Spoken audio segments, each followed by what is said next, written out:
October 10, best passage ever.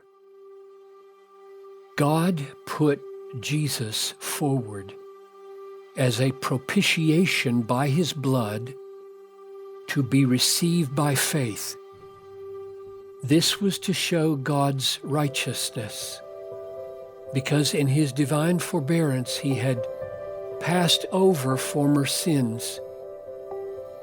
It was to show his righteousness at the present time so that he might be just and the justifier of the one who has faith in Jesus.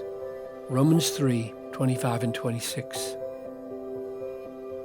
Romans 3:25 and 26 may be the most important verses in the Bible.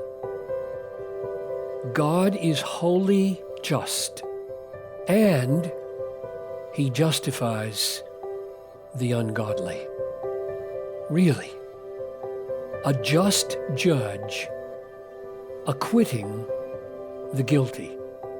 Not either or, both. He acquits the guilty, but is not guilty in doing so. This is the greatest news in the world. God made Jesus to be sin, who knew no sin, so that in him we might become the righteousness of God. 2 Corinthians 5:21. He takes our sin, we take his righteousness.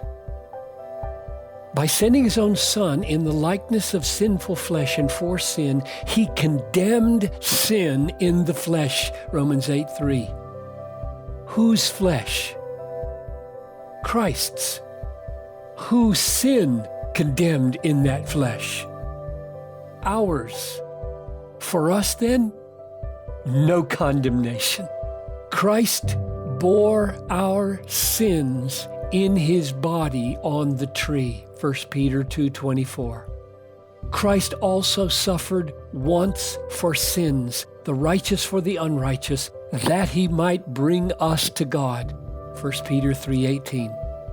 If we have been united with him in a death like his, we shall certainly be united with him in a resurrection like his. Romans 6:5. If the most terrifying news in the world is that we have fallen under the condemnation of our Creator and that he is bound by his own righteous character to preserve the worth of his glory by pouring out his wrath on sin, then the best news in all the world, the gospel, is that God has decreed and enacted a way of salvation that upholds the worth of his glory, the honor of his Son, and the eternal salvation of his elect. Jesus Christ came into the world to save sinners.